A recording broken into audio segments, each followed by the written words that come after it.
Hello दोस्तों, मैं राहुल और आप सबका हार्दिक स्वागत करता हूं आपके अपने एसएससी सीजीएल पिनाकल के इस ऑनलाइन प्लेटफॉर्म पर।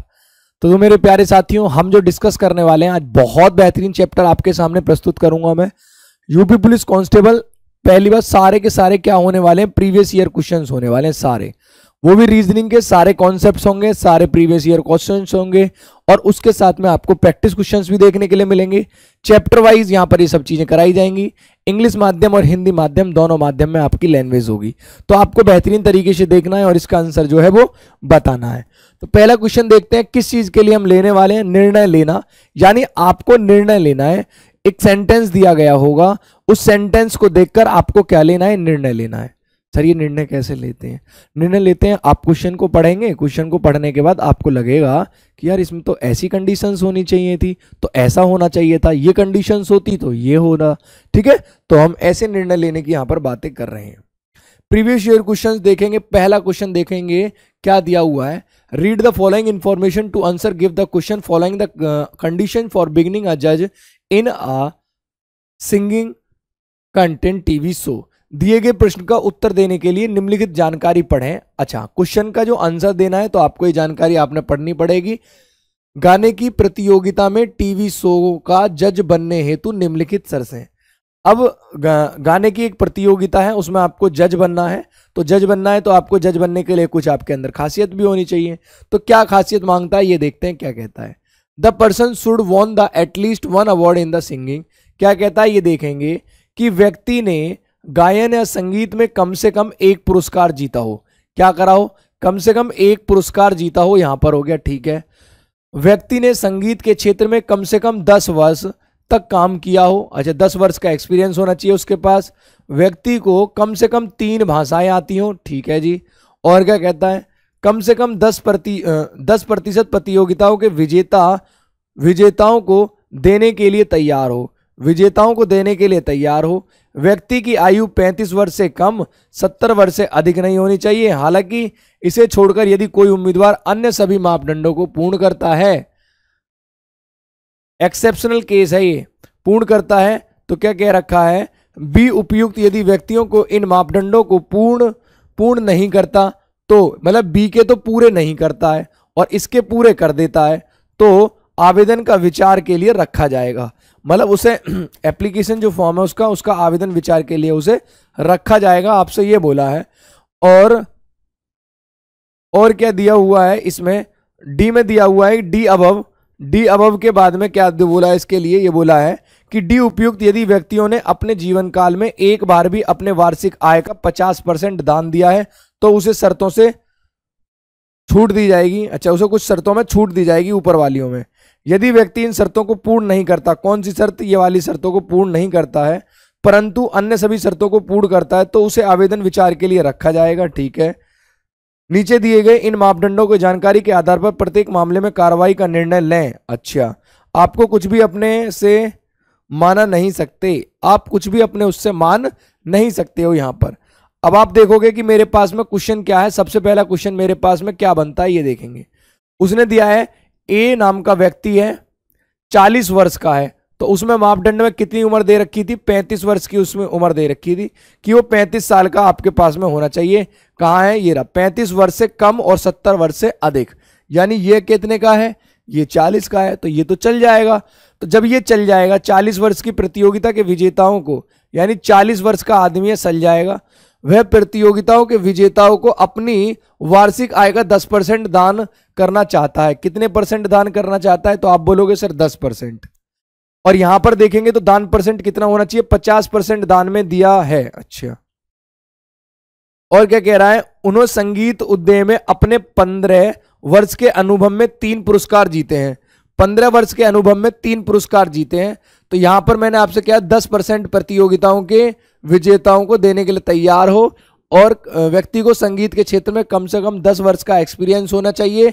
तो यहां पर वो बातें कही गई हैं कि वो 15 वर्ष, यानी 10 वर्ष का तो है, जब 15 वर्ष का है तो 10 वर्ष का तो है ना, 3 पुरस्कार जीते हो और वह केवल हिंदी अंग्रेजी बोल सकता है।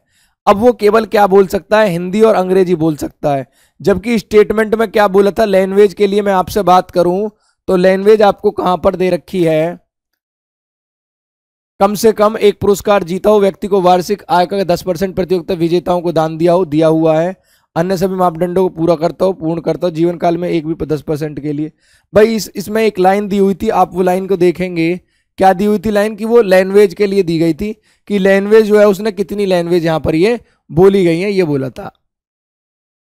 तो उसने 3 लैंग्वेज कम से कम, ये रहा ना, व्यक्तियों को कम से कम 3 भाषाएं आती हो। व्यक्ति को कम से कम कितनी भाषाएं आती हो, तो जो व्यक्ति है उसे कम से कम में आपने 3 भाषाएं वो जो है आपके पास में उसे आती हो। और व्यक्ति को आती कितनी है, तो आप बोलेंगे व्यक्ति को कितनी भाषाएं आती हैं, तो वह केवल हिंदी और इंग्लिश में बोल सकता है। 3 भाषाएं आना कंपलसरी था, तो वो मेरा जज, क्या वो जज बना जाएगा? नहीं, क्योंकि उसे सारी शर्तें तो पूरी हैं उसकी, लेकिन वो भाषाओं को पूरा नहीं कर पा रहा है, तो जज ना बन पाए, वो जो है नॉट मेड आ जज, वो जज जो है वो नहीं बन पाएगा, क्योंकि उस पर एक शर्त क्या हुआ, कायम नहीं हो रही है। तो भाई बात समझ में आ गया। आइए अगले प्रश्न की तरफ चलते हैं। अगला प्रश्न आपकी स्क्रीन पर है, फटाफट से इस प्रश्न का आप उत्तर देंगे, क्या आएगा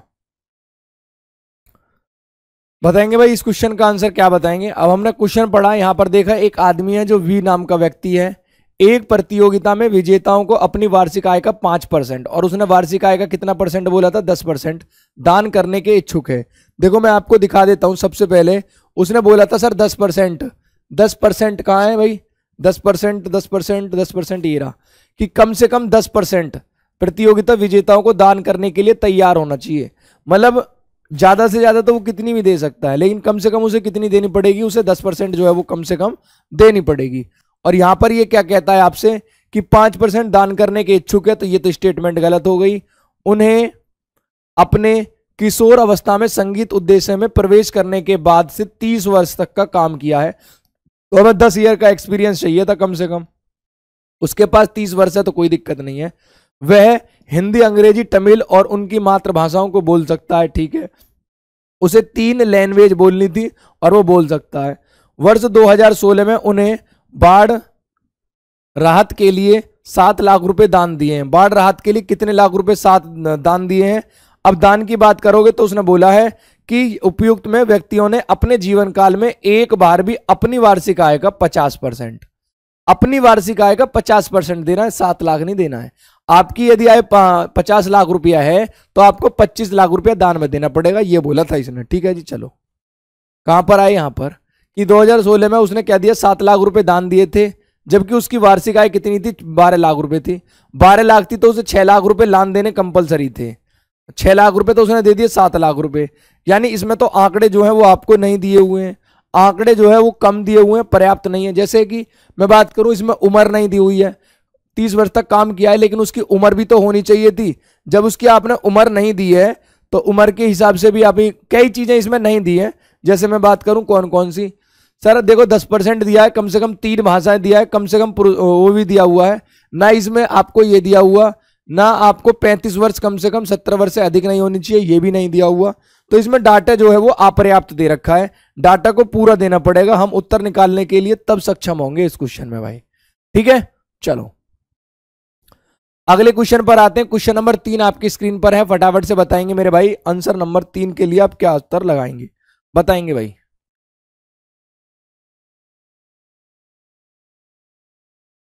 एक व्यक्ति सी नाम का है, यानी अब व्यक्ति एक सी आया और क्या कहता है देखते हैं। व्यक्ति सी ने संगीत उद्योग में अपने 25 वर्ष का अनुभव, ठीक है, ये तो अनुभव होना भी चाहिए, और 5 पुरस्कार जीते हैं, ये भी ठीक है। उन्हें भूकंप राहत में उन्होंने 2017 में अर्जित अपनी पूरी वार्षिक आय दान की थी, यानी 100 की 100% आपने अब दान कर दी, तो ठीक है, चलो ये भी कोई दिक्कत नहीं है। वह अंग्रेजी, फ्रेंच और हिंदी, यानी 3 लैंग्वेज आपको वो बोलता है, 3 लैंग्वेज बोलता है। इसमें भी आपको ना दिया हुआ कि 35 साल वर्ष से 70 वर्ष का होना चाहिए, तो इसमें भी क्या दिया हुआ है, डाटा जो है वो कम दिया हुआ है, और डाटा कम की वजह की होने की वजह से हम इसका उत्तर जो है वो नहीं निकाल पाएंगे। तो इसका भी जो आंसर होगा वो किसके साथ जाएगा, ऑप्शन नंबर डी के साथ में इसका आंसर यहां पर हो जाएगा, ठीक है जी। चलिए अगली क्वेश्चन पर आते हैं और अगला क्वेश्चन पढ़ने का प्रयास करते हैं। अगला क्वेश्चन आपको क्या दे रखा है ये देखेंगे।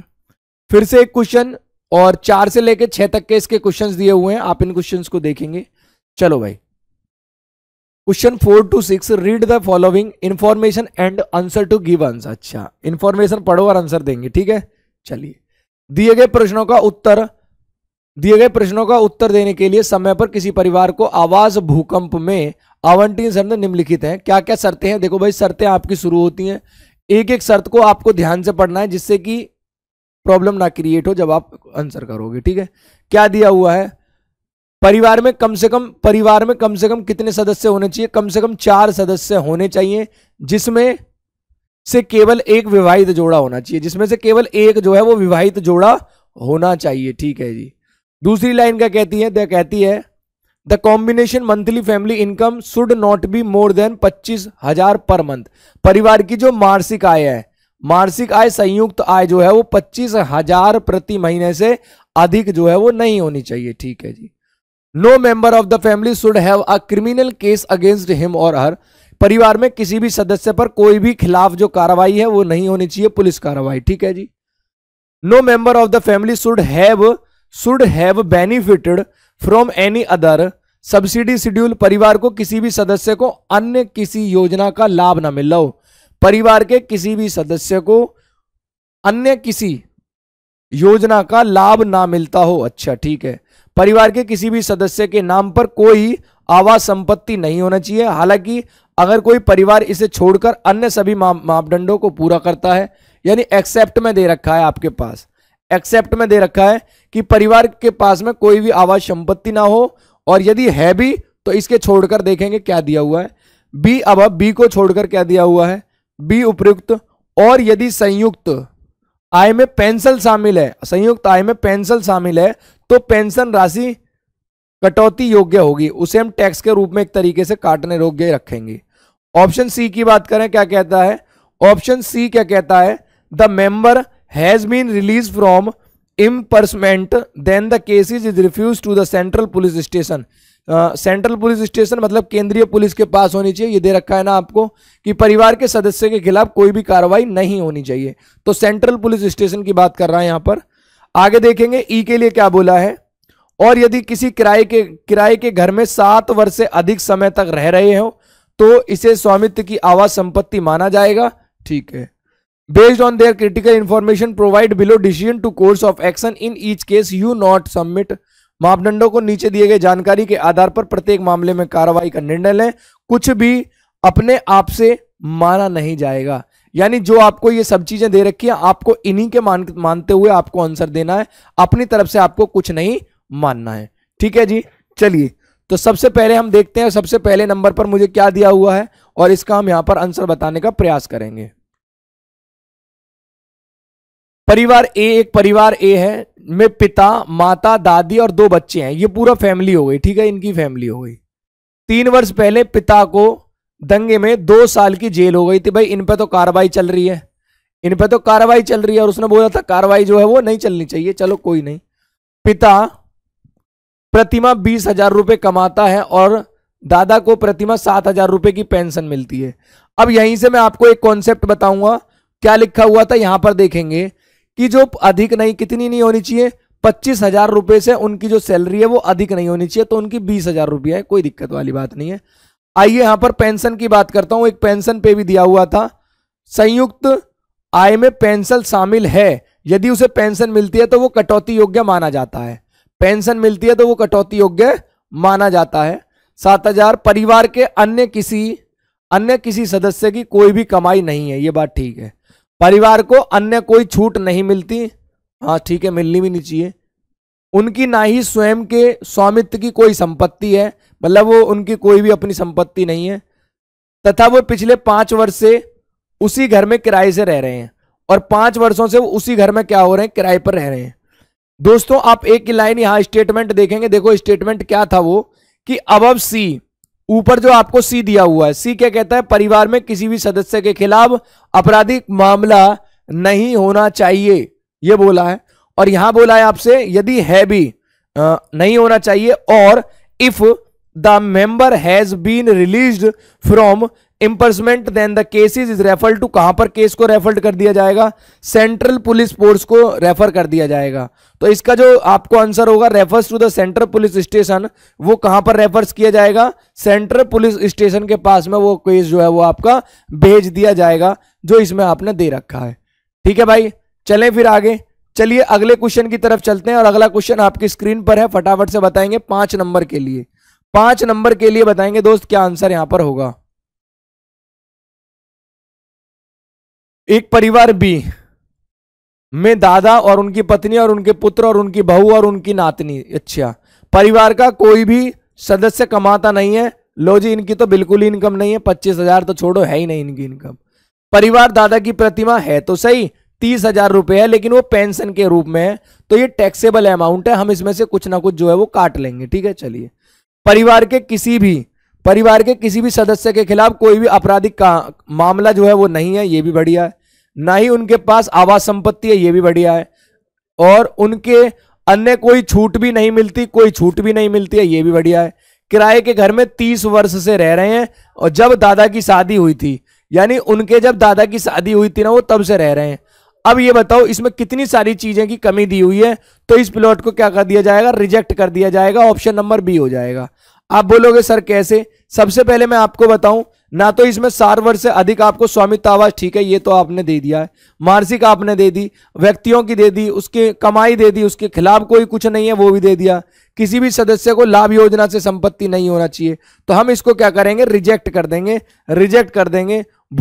भूखंड रद्द किया जाएगा, इनका जो भूखंड है वो क्या कर दिया जाएगा, रद्द कर दिया जाएगा 5वें नंबर के लिए। चलें अगले क्वेश्चन की तरफ चलते हैं। क्वेश्चन नंबर नेक्स्ट आपकी स्क्रीन पर लगाता हूं मैं और आंसर इसका बताएंगे। बताओ इसका क्या आंसर आप लगाओगे, बताइए भाई, इसके लिए बताएंगे दोस्त क्या आंसर आएगा इसका।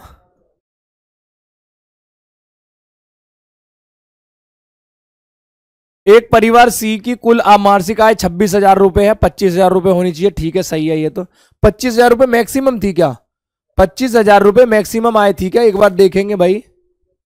नहीं ये नहीं, अच्छा दादा की प्रतिमा 30, ये थोड़ी है। 7,000 रुपए पेंशन के हो गए, ठीक है। 25 मोर देन 25, अच्छा 25,000 से ज्यादा होनी चाहिए, ठीक है। अब 26,000 रुपए तो मोर देन 25,000 है, जिसमें विधवा दादी को मिलने वाली 3,000 रुपए पेंशन, यानी ये गवर्नमेंट की जो स्कीम है उसका भी फायदा उठा रही हैं। शादीशुदा जोड़ा, और उनमें एक शादीशुदा जोड़ा भी है, हाँ शादीशुदा जोड़ा भी तो था। एक 3 वर्ष पुत्र भी है। परिवार के किसी भी सदस्य के खिलाफ कोई कार्रवाई नहीं है, ना ही इनके पास आवास संपत्ति है, ठीक है। अन्य कोई छूट नहीं मिलती, ठीक है। पिछले 6 साल से ये किराए पे रह रहे हैं, ये बहुत बढ़िया बात है। अब इन पे सब चीज है, देखो पिछले 6, अब कोई भी चीज ऐसी नहीं है जो इनके बारे में नेगेटिव हो।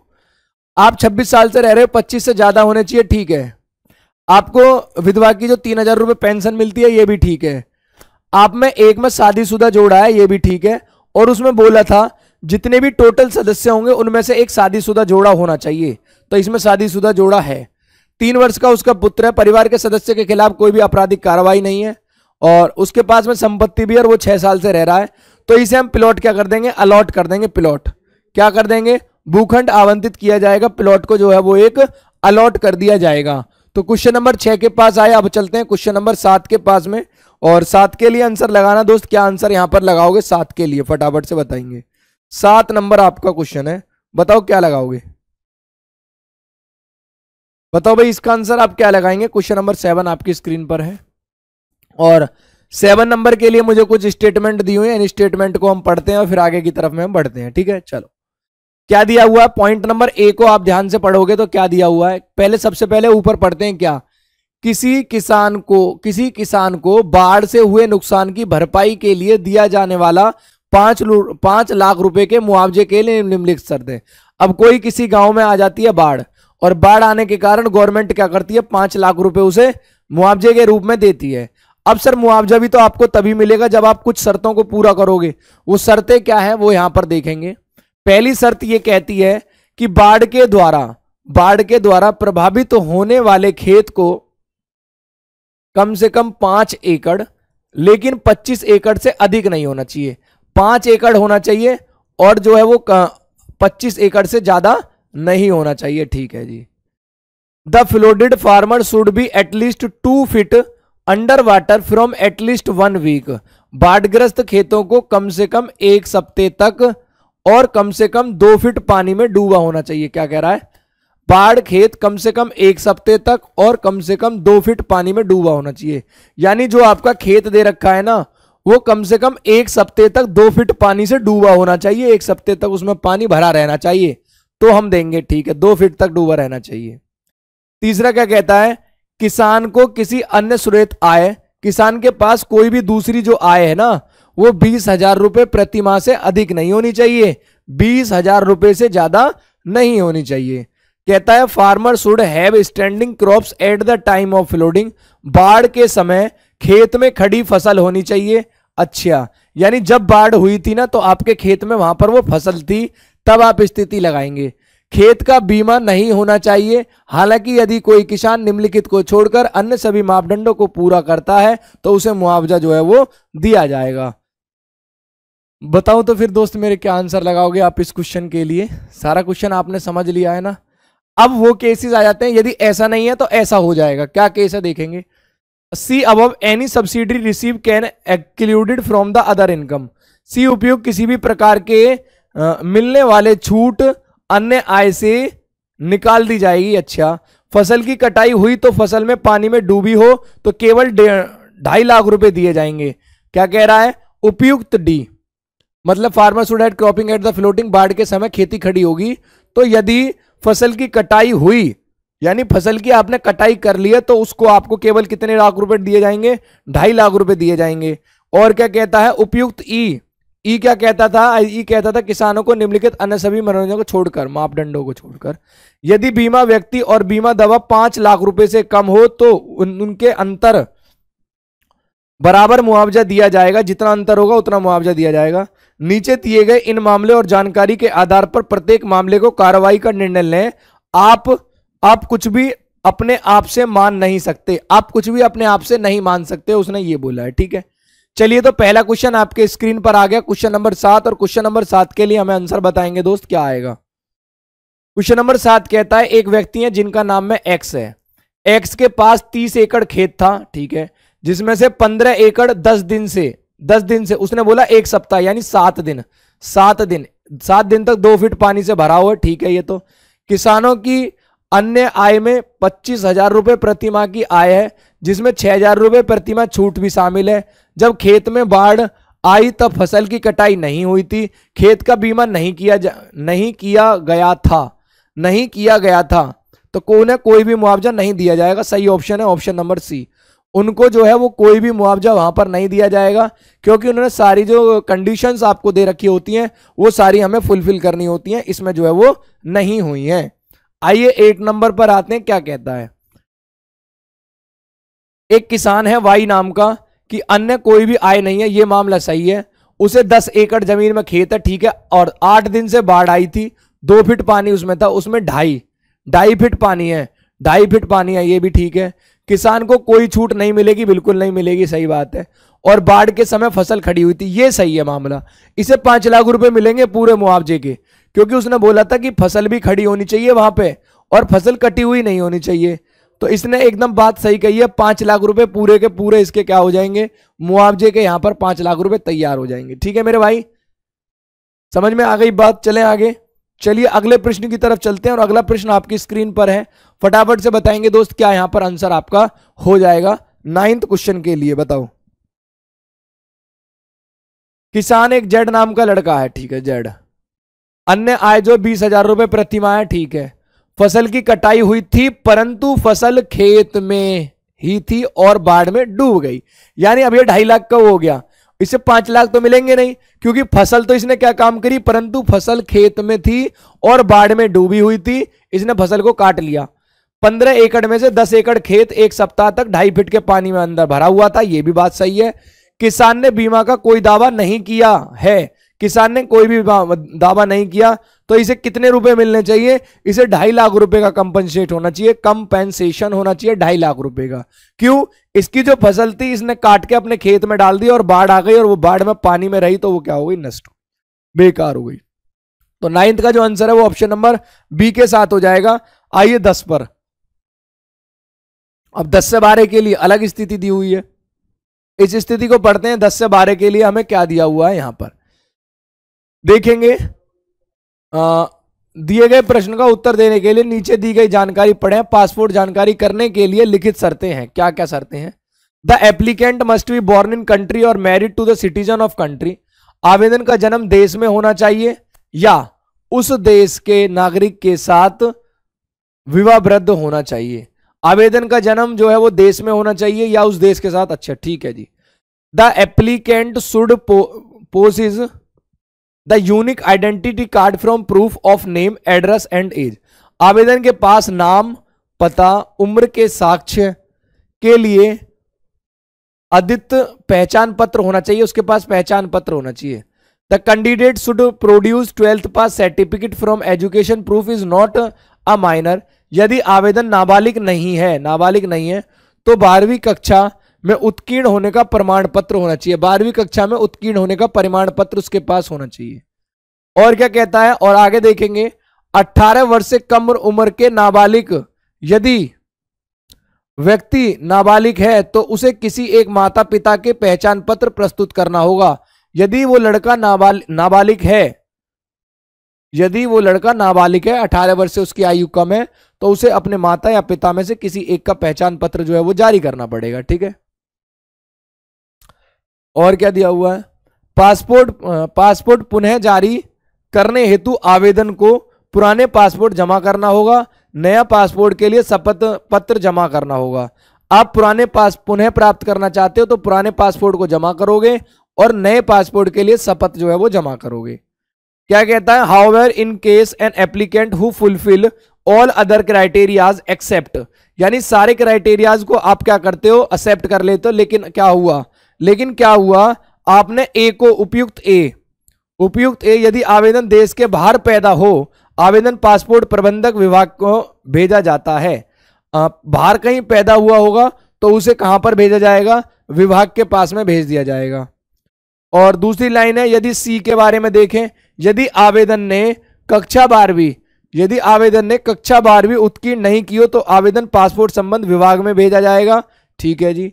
और क्या दे रहा है, उपयुक्त ई, यदि पुराना पासपोर्ट खो गया है तो तो जारी करने के लिए कोई एक पासपोर्ट जमा करना होगा उसे, पुराना वाला। नया मामला समझा जाएगा तो उसे क्या, नया मामला समझा जाएगा। नीचे दिए गए मापदंडों और जानकारी के आधार पर प्रत्येक मामले के कार्रवाई का निर्णय लें। आप कुछ भी अपने आप से नहीं मान सकते हो, आप अपने आप से यहां पर जो है वो कुछ भी नहीं मान सकते हो दोस्त। चलिए तो 10वां क्वेश्चन निकालते हैं और इसे पढ़ते हैं। क्या दिया हुआ है 10 के लिए बताएंगे। 15 वर्षीय विजय, अच्छा 15 वर्ष का है यानी वो नाबालिग है। ठीक है। विजय का जन्म देश में हुआ है, ये तो बहुत अच्छी बात है। उसके पास अद्वितीय पहचान पत्र भी है। ठीक है जी। उसने कक्षा 12वीं की उत्तीर्ण नहीं की है, जब वो नाबालिग है तो उसने उत्तीर्ण नहीं किया। ठीक है। और उसके पास पुराना पासपोर्ट है तो उसे जमा कर दे वो, या उसके माता पिता, केवल उसकी मां के उसे अद्वितीय पहचान पत्र है परंतु पिता के पास नहीं है। कोई दिक्कत नहीं है क्योंकि पिता का जन्म इस देश में नहीं हुआ है, तो उसे पासपोर्ट दे दिया जाएगा, पासपोर्ट रद्द कर दिया जाएगा, मुख्य कार्रवाई को भेजा जाएगा। आंकड़े अपर्याप्त हैं तो उसे अलॉट कर दिया जाएगा पासपोर्ट, क्योंकि वो नाबालिग है और उसके पास उसकी माता का भी है। अन्यथा उसके बाद खुद का एक अपना क्या दे रखा है, पुराना जो है वो दे रखा है, तो वो पुराने को जमा कर देगा और शपथ ग्रहण को जमा कर देगा तो उसका पासपोर्ट जो है वो बन जाएगा। ठीक है जी। चलिए 21 वर्ष का लड़का है तो यानी कि वो बालिक है, विवाहित रीता से हुआ है, उसका विवाह रीता से हुआ है, जो देश के नागरिक हैं, दोनों के दोनों ही देश के नागरिक हैं। उसके पास नया पासपोर्ट के लिए शपथ पत्र है। अच्छा, पुराना पासपोर्ट नहीं है उसके पास। उसके पास दोनों का अर्थात मतलब इन दोनों का अर्थात उसका तथा उसकी पत्नी का अद्वितीय पहचान पत्र है। इसमें तो बहुत सारी कमी है। डाटा जो है वो क्या दिया हुआ है, अपर्याप्त दिया हुआ है। उसे पासपोर्ट तो दिया ही नहीं जाएगा, रद्द किया नहीं जाएगा, मुख्य कार्रवाई भेजा नहीं जाएगा। अभी इस डाटा को पूरा करने के लिए आपके पास में 2-4 कंक्लूजन और होने थे, तब डाटा जो है वो एकदम सही आपका उत्तर यहां पर होता। ठीक है मेरे भाई, चलें 12 नंबर पर। आइए 12 नंबर पर चलते हैं और 12 नंबर से मिलते हैं। 12 नंबर क्या कहता है, 12 नंबर क्या कहता है, कहता है सीमा का पुराना पासपोर्ट खो गया। अच्छा, पुराना पासपोर्ट सीमा का खो गया। वह 75 वर्ष की है। कितने वर्ष की है, 75 वर्ष की है। उसका जन्म देश के बाहर हुआ और उसके पास में अद्वितीय पहचान पत्र नहीं है। अच्छा, तुम्हारे पास भी पहचान पत्र नहीं है, चलो तो तुम्हें भी नहीं मिलेगा। 10वीं क्लास में हो, नाबालिग हो भाई, होना चाहिए।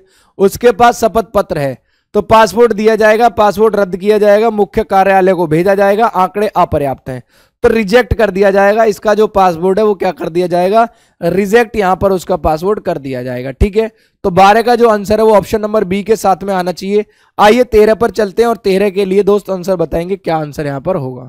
13 नंबर, अनु अपने मित्र के साथ एक स्टेट अवार्ड के लिए प्रतिस्पर्धन कर रही है। अवार्ड एक निश्चित समय के भीतर मौखिक प्रस्तुत के माध्यम से निर्णय किया जाएगा। ये तो कुछ अलग क्वेश्चन है। अनु समय सीमा में अपनी प्रस्तुति पूरी करती है और अपने मित्र जूरी उसका नाम है, द्वारा निश्चित समय से अधिक समय तक बोलने की अनुमति दी जाती है। इस पर अनु द्वारा की जाने वाली सबसे अच्छी प्रतिक्रिया क्या होनी चाहिए, यह पूछा है। क्या होनी चाहिए, इसे भेदभाव के लिए उच्च प्राथमिकता से शिकायत दर्ज करनी चाहिए। यानी भेदभाव के लिए, उसे भेदभाव के लिए किसको, उसकी फ्रेंड को, उसकी फ्रेंड ही है ना, जुरू जो है उसकी फ्रेंड ही है, तो उसके लिए पूछा है भेदभाव के लिए उच्च अधिकारी में शिकायत रिपोर्ट दर्ज करनी चाहिए। या पूछा है न्याय के लिए जनता का तो यहां पर कोई दायित्व ही नहीं है अभी, उस जगह से चले जाना चाहिए। और क्या दिया है, अपने नाम वापस, चुनाव यहां थोड़ी चल रहे चयनित किया, तो एक ही आंसर बनता है, ऑप्शन नंबर ए इसका आंसर हो जाएगा भाई। तो ये आपके टोटल क्वेश्चन 13 थे, आपके 13 क्वेश्चन जो है वो कंप्लीट हो चुके हैं। अब आपसे मिलेंगे अगली वीडियो के साथ में, तब तक आप सभी साथी इन क्वेश्चंस का प्रैक्टिस जरूर कर लेना। ये सारे क्वेश्चंस आपको जो स्टेटमेंट दी होती हैं उसी से दिए होते हैं, और कम से कम 4 से 5 क्वेश्चन आपके एग्जाम में 100% जो है वो आपको देखने के लिए मिलेंगे।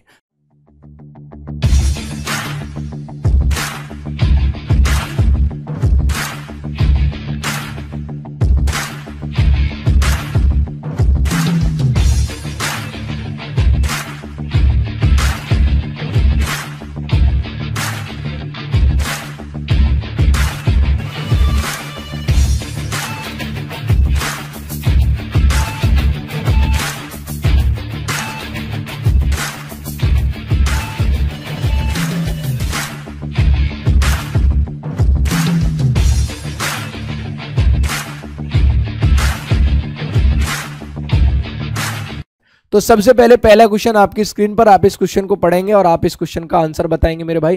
क्या दिया हुआ है, पहला क्वेश्चन आपकी स्क्रीन पर बता दो भाई। सर पहला क्वेश्चन दिया हुआ है, दिए गए कथन को निम्नलिखित में से कौन सा निष्कर्ष निकाला जा सकता है, कौन सा निष्कर्ष निकाला जा सकता है। अब क्या क्वेश्चन है ये देखेंगे, परीक्षा शुल्क के देर से भुगतान करने पर छात्रों को जुर्माना देना होगा। मतलब ये परीक्षा शुल्क को देर से भुगतान करने पर छात्रों को जुर्माना देना होगा। जो आप पेमेंट करोगे ना, जो आप पेमेंट करोगे परीक्षा की, यदि आप उसे लेट करते हो तो आपको उसका जुर्माना देना पड़ेगा, ये आपसे बोला जाता है। ठीक है, पहला क्या कहता है, दंडित होने पर ही छात्र समय सीमा का पालन करेंगे। अच्छा, उन्हें दंड दिया जाएगा तो वो समय सीमा का पालन करेंगे, गलत दे रखा है, ऐसा कुछ नहीं है। All fees are to be paid timely as they must pay penalty, ये सही बात है, सभी शुल्क का भुगतान समय पर किया जाएगा, अन्यथा उन्हें जुर्माना देना पड़ेगा। जैसे आप कोई भी गवर्नमेंट का फॉर्म भरते हो और उसकी 500 रुपए फीस होती है, लेट पेमेंट करोगे तो आपको 700 रुपए देने पड़ेंगे, देखा होगा ना आपने। तो वो 700 रुपए हुए, यानी 200 रुपए जो लगाए वो आपने किसके लगाए हैं, पेनल्टी के लगाए हैं। तो आप यदि पेनल्टी पे करवाओगे ना तो आप सोचोगे कि मैं अंडर द टाइम के समय में रहते हुए ही मैं उसकी पेमेंट वो कर दूं यहां पर। तो इसका जो आंसर बनना चाहिए ऑप्शन नंबर बी के साथ बनना चाहिए। सी क्या कहता है, कई छात्र समय पर परीक्षा शुल्क का भुगतान जो है नहीं करते, पढ़ने वाले तो करते हैं यार। परीक्षा शुल्क को देर से भुगतान करने पर जुर्माना जो है राजस्व का एक बड़ा स्रोत होगा। यारी राजस्व का तो टैक्स जो है वो होता है गवर्नमेंट के लिए, तो ये थोड़ी होता है। आइए अगले प्रश्न पर चलते हैं। प्रश्न नंबर नेक्स्ट आपकी स्क्रीन पर है 2 नंबर, और 2 नंबर के लिए आंसर आप बताएंगे, क्या आंसर इसका लगाएंगे। Which of the following conclusion can be derived from the given statement for applying for the post of lecturer passing the NEET is mandatory। यदि आप अप्लाई करते हो किसके लिए, लेक्चरर के लिए, तो आपको पास करना जरूरी है। क्या नीट का एग्जाम जो है वो पास करना जरूरी है। ठीक है, अब यहां पर देखते हैं क्या दिया हुआ है। यहां दिया हुआ है NEET help to make people better teacher, यानी नीट जो है वो हमारी लोगों की बेहतर शिक्षा बनाने में मदद करता है। अच्छा जी, NET is a desirable qualification for the college teaching, college teaching करना चाहते हो तो नीट क्वालिफाई होना ये एक अच्छी डिजायरेबल है। अच्छा, और क्या दिया हुआ है, only those who pass NEET qualify exam for the, ये सही है, ये सही है। पूछो क्यों सर, सही तो ये भी है, लेकिन इनका स्टेटमेंट देखते हो आप क्या कहता है। पूछा क्या गया है, ये देखो, पूछा ये गया है कि अप्लाई करने के लिए लेक्चरर की पोस्ट पर आपको नीट जो है वो मैंडेटरी है कि ये एग्जाम पास होना चाहिए। अब यहां देखोगे तो अलग अलग बात दी गई है, लेकिन तीसरे ऑप्शन में देखो, केवल नीट पास करने वाले व्यक्ति ही, जिसने नीट पास कर रखी है ना, वो व्यक्ति ही कॉलेज शिक्षण में अपना जो है क्या कर सकते हैं, पास हो सकते हैं। तो वही चीज बोली थी कि आवेदन करने के लिए आपको नीट को पास करना अनिवार्य है, और तो सारी चीजें ऐसी दे रखी है जिसका कोई काम नहीं है, बस संबंध कर दिए कि जिससे कि हम उसका आंसर जो है वो लगा सके। आइए 3 नंबर पर चलते हैं। 3 नंबर का आपने आंसर बताएंगे क्या होगा। Which of the following is the assumption for the claim that pleasure is desirable, यानी प्रसन्नता वांछित है के दावों के लिए निम्नलिखित में से कौन सी धारणा सही है। हर कोई प्रसन्नता चाहता है, सही बात है। एवरीवन डिजायरेबल, क्या प्लीज, यानी हर एक कोई ये चाहता है कि हम लोग कैसे रहें, प्रश्न। हर कोई कुछ ना कुछ चाहता है, ये तो अलग चीज है, कुछ ना कुछ तो चाहता है, स्टेटमेंट तो ये भी सही है, लेकिन मेरे लिए बोला किसके लिए गया है, केवल प्लीजर के लिए यहां पर बोला गया है। कुछ लोग सुख चाहते हैं तो कुछ लोग दुख चाहते हैं, प्रसन्नता जरूरी है, गलत। ये आएगा हर कोई प्रसन्नता चाहता है। आप अपनी लाइफ में क्या प्रसन्नता नहीं चाहते हो, तभी तो आप मेहनत कर रहे हो, है ना, तभी तो प्रसन्नता के लिए मेहनत। तो हर कोई क्या कहा चाहता है, एवरीवन डिजायर करता है इसके लिए, ठीक है। नेक्स्ट क्वेश्चन आपकी स्क्रीन पर है, क्वेश्चन नंबर 4, और 4 के लिए आपने आंसर बताएंगे। 4 के लिए क्या होगा, फिर आपके पास एक स्टेटमेंट दिया हुआ है, इस सारे स्टेटमेंट को आप पढ़ेंगे, इंग्लिश वाले इंग्लिश में, हिंदी वाले हिंदी में। लास्ट में आके इसका आंसर बताएंगे क्या होना चाहिए। Study for the following information carefully and answer the question dot following given eligibility criterias for becoming a member of library. आप लाइब्रेरी का एक मेंबर बनना चाहते हो तो आपको वो कौन कौन से क्राइटेरियाज हैं जो पूरे करने होंगे। फर्स्ट क्राइटेरिया आपके पास में, ये तो सारा का सारा इंग्लिश में दिया हुआ है, तो इंग्लिश में पढ़ लो भाई। The applicant should be able to pay one time membership fee, यानी जो एप्लीकेंट, जो लड़का है जो लाइब्रेरी के ज्वाइन करना चाहता है, वो वन टाइम मेंबरशिप फी पे करेगा 10,000 रुपए, एंड कॉन्ट्रीब्यूट करेगा 2 बुक्स ऑफ द, 2 बुक्स कितने, 500 रुपए की, ठीक है। One time membership fee is relax up to 50% if the applicant donate books worth 5,000 in total, ठीक है। For school student the membership fee is relax, यानी स्कूल के जो स्टूडेंट है, जो मेंबरशिप फी है वो रिलैक्स कर दिया है एज ऑफ द 18 ईयर, ठीक है। Saving school teachers are required to pay only 2,000 if they help 20 student to become a member of the library. अच्छा, for defence person and their children the membership of the library fee is cost. Data information about an individual is given, you have to decide based on the information provided under which criteria is individual criteria. If so, to get a membership please note that individual can be, खामखा की बात है, कोई मतलब नहीं है। Under the more than one criteria, एक से ज्यादा criteria, do not assume the end the information provided need, कुछ हर क्वेश्चन में एक इंफॉर्मेशन प्रोवाइड किया होगी, बेकार है मामला। अब आते हैं, यहां से शुरू होता है। मिस्टर डी इन अ स्कूल टीचर, एक स्कूल टीचर है। सी इज रेडी टू पे अ मेंबरशिप फीस 2,000 रुपए, वो तैयार है भैया 2,000 रुपए देने के लिए, और कंट्रीब्यूट कितनी बुक करते हैं, 20 बुक करते हैं। बोला क्या था, 2 books contribute 500 worth 5,000 in total, help 18 student for the becoming member for the library, और 18 स्टूडेंट की सहायता करते हैं, वो 18 स्टूडेंट की सहायता करते हैं। यानी कि आपके पास में जो डाटा जो है वो इक्विवल नहीं है, ये क्या है, अंडर, चौथा गलत होगा, तीसरा गलत होगा, ये भी गलत होगा, तो इसका चौथा जो है आपका जो है वो आंसर होना चाहिए। पात्र नहीं है, क्यों नहीं है, आप यहां पर देखेंगे सबसे पहला स्टेटमेंट क्या कहता है कि वन टाइम मेंबरशिप 10,000 रुपया, और ये क्या कहता है, वन टाइम मेंबरशिप 10,000 रुपया है, और वन रेडी टू पे मेंबरशिप फीस ओनली 2,000 रुपया, गलत हो गया मामला। दूसरे देखेंगे और क्या बोला इसमें, 5,000 रुपए टोटल और 18 स्टूडेंट की सहायता करता है। स्टूडेंट की सहायता कितने की करनी है? 20 की। कर्ता कितने की है? 18 की। तो ये भी गलत हो गया। तो इसी तरीके से आप देखोगे और बोलोगे कि इसको आप क्या नहीं कर सकते हो, इजिबल नहीं कर सकते हो लाइब्रेरी के लिए। तो चौथे का जो आंसर होगा वो ऑप्शन नंबर डी बन जाएगा भाई। ठीक है, चलें अगले क्वेश्चन पर चलते हैं, 5वें नंबर पर, और देखेंगे 5वें के लिए आंसर। चलिए, तो 5वें के लिए आप आंसर बताएंगे मेरे भाई। क्या इसका आंसर जो है आप लगाएंगे 5वें नंबर के लिए? फटाफट से बता दो क्या कह रहा है 5वां नंबर, और देखेंगे कहां है 5वां। ये रहा भाई 5वां। Count the number of F in the following sentence. Following sentence में एफ नंबर को काउंट करना है। द एफ ऑफ, अच्छा अच्छा अच्छा अच्छा, ये कह रहा है, ठीक है। एफ की गिनती शुरू करो। 1 2 3 4 5 6 7 8 9 10 11 12 13 14। तो हमारे पास में 14 जो है एफ मिल रहे हैं। कितने मिल रहे हैं? 14। लेकिन देखो सेंटेंस शुरू कहां से होता है? यहां से शुरू होता है। क्यों? वो count the number of F in the following sentence. कौन से सेंटेंस में? इस वाले सेंटेंस में। तो आपको 14 एफ मिले। 14 में से ये 2 एफ आपके बेकार हो गए, तो आपके पास एफ कितने बचे? 12 एफ आपके पास यहां पर बचे। तो आंसर बनना चाहिए इसका ऑप्शन नंबर सी के साथ ये आंसर होना चाहिए। ठीक है भाई, आइए नेक्स्ट क्वेश्चन पर चलते हैं, और अगला क्वेश्चन आपकी स्क्रीन पर आ जाता है। क्वेश्चन नंबर 6, काफी खतरनाक क्वेश्चन आपकी स्क्रीन पर दिखाई देगा, और बताएंगे 6 के लिए क्या आंसर आएगा। क्या दिया हुआ है? Study the following information carefully and answer the question that follows. The following are the eligibility criteria for becoming a member of library. The applicant should be able to pay a one-time membership fee of Rs 10,000 रुपया and contribute 2 books. अच्छा, पहला कहता है कि applicant को पे करने चाहिए वन टाइम फीस 10,000 रुपया। ये भी लाइब्रेरी का क्वेश्चन आ गया। अच्छा, और उसे 2 बुक करनी चाहिए 500 रुपया में। ये तो पहला वाला सीन है। One time membership relax 50%, applicant donate of 50,000। हाँ, पहले वाला है। 18 2,000 रुपए इसको requirement. Saving and the teacher required to pay 200 if they are 20 student to become the member. ठीक है, ये पुराना वाला क्वेश्चन है, तो सीधा इसी को पढ़ते हैं। Mister A is 30 year old and the son of the retirement army officer. अच्छा, 30 साल का लड़का है और रिटायरमेंट ऑफिसर है। ही वॉज रेडी टू पे अ मेंबरशिप और आरएस। कितनी? 10,000 रुपए है, तो मेंबरशिप 10,000 देने के लिए तैयार है। पहली स्टेटमेंट पूरा करता है।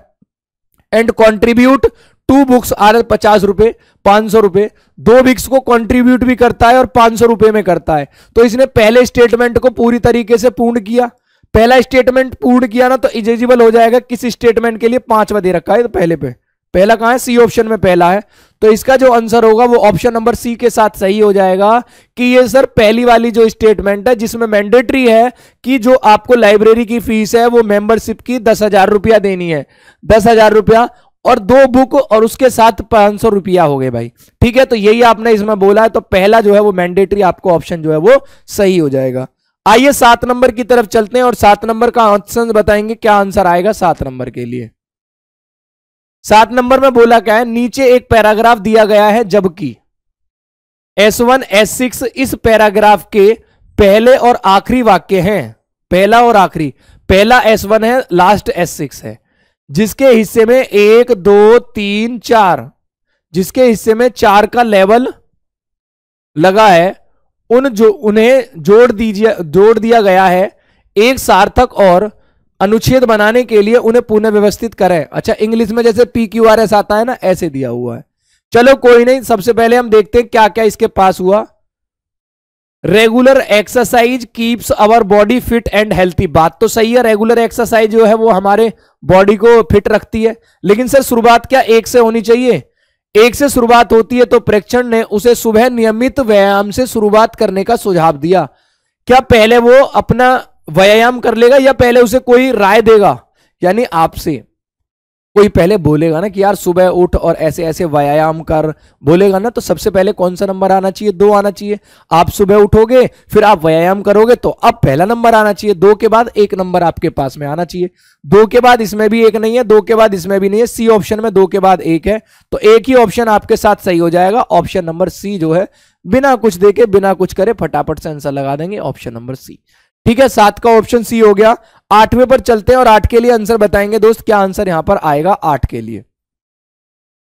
क्या दिया हुआ है? वही सब चीजें दी हुई है कि S1 से लेके S6 तक आपके डायरेक्ट जो है खत्म हो रही है। PQRS लाल रेखा इनमें प्रथम है, यानी इससे पहले कुछ और आएगा। उनसे परिवहन की समस्याओं को कम करने की उम्मीद की जाती है। किससे उम्मीद की जाती है? लाल रेखा इनकी प्रथम है और यह सादरा से शुरू होकर 30 हजारी पर प्रारंभ चरण में समाप्त होती है। तो यानी इसका भी सेम ही है। 2-1 के साथ देख लो, 2-1 के साथ एक ही ऑप्शन है, ऑप्शन नंबर सी। पहले 2 आएगा, फिर 1 आएगा, फिर आपका 3 नंबर आ जाएगा। ठीक है, क्योंकि 30 हजारी तक जाएगी। लास्ट में मुझे लगता है कि उसे आलस के लिए सिर्फ एक बेकार बहाना है। अगला क्वेश्चन नंबर देखेंगे। क्वेश्चन नंबर है मेरे पास 9 और 9 के लिए आंसर बताएंगे मेरे भाई। 9 के लिए क्या होगा? Student the given information carefully and the answer for the question. Answer बताना है। ठीक है, चलो क्या है? दी गई जानकारी का ध्यानपूर्वक अध्ययन करें और नीचे दिए गए प्रश्न का उत्तर दें। माध्यमिक शिक्षाओं के लिए सहायक शिक्षक के पद के लिए भर्ती प्रक्रिया के पात्र मापदंड निम्नलिखित क्या क्या दे रखे? ग्रेजुएशन डिग्री विद ज्योग्राफी, अच्छा, history, economics, polity science and public administration, any 2, कोई भी 2 होने चाहिए। आप यदि ग्रेजुएशन करते हो तो आपके पास इन सारे सब्जेक्ट में से कोई भी 2 डिग्री, ठीक है जी। BEd degree with 1 division, first division के साथ बीएड डिग्री होनी चाहिए। 8 year of teaching experience and primary level and 3 year experience in secondary level, ठीक है जी। Last, good command over Hindi पर अच्छी कमांड होनी चाहिए, इंग्लिश पर अच्छी कमांड होनी चाहिए। Candidate is given, you have to decide based on the information provided under which criteria is individual eligible from selection. Please note that an individual can be eligible under the more than 1 criteria, एक से ज्यादा criteria जो है। और तो सब बेकार दी हुई है। यहां से पढ़ते हैं, जानकारी दी गई आपको, ठीक है जी। यहां से पढ़ते हैं अब ये क्या है। मनीष ने इतिहास और अर्थशास्त्र में, ठीक है, पहली लाइन तो आपने ठीक दे दी क्योंकि आपको ज्योग्राफी या इनमें से किसी 2 सब्जेक्ट में होना था, तो वो 2 सब्जेक्ट में है, एक इतिहास में है, एक अर्थशास्त्र में है, ठीक है।